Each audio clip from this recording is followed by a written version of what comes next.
Yun mga paps, oh. So may ginagawa kami ngayon Toyota Vios. So grabe dumi kasi na overdue si bossing. Ito na, oh. Oh, sunog na sunog mga paps. Hindi na to makatakpat mga paps.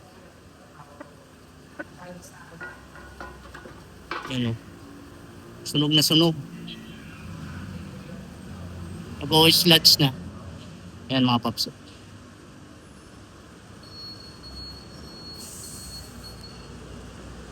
So ito na yung itsura ng oil pan mga paps.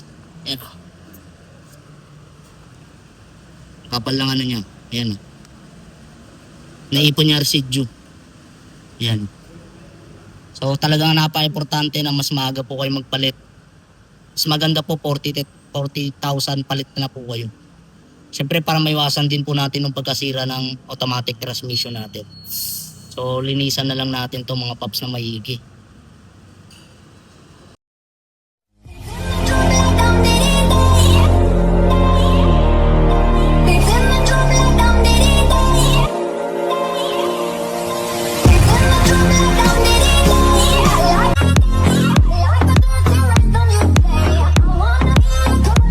So yung paps, tanggalin naman natin yung ano niya, filter.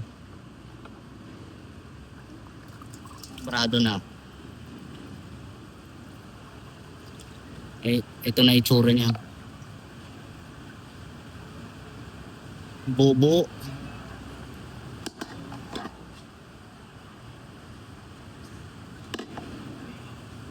Linisan natin. Okay. Yan mga paps, isprayan natin ang gasolina muna para mawala ng mga oil slick.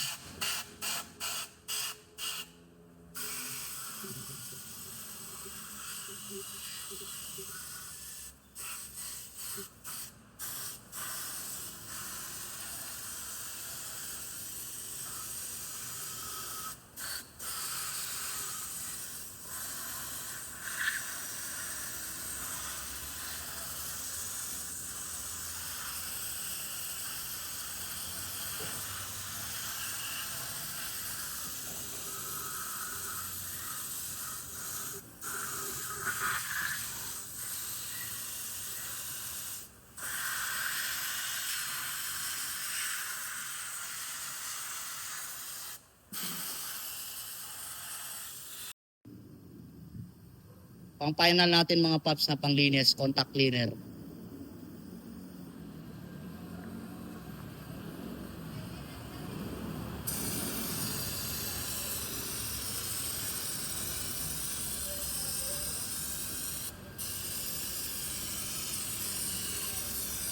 Tapos, habang pinapatulo, punasan ng malinis na basahan bago ikabit nung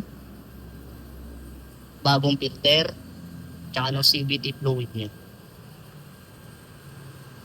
So mapibili nyo yan dito mga paps sa yellow basket namin.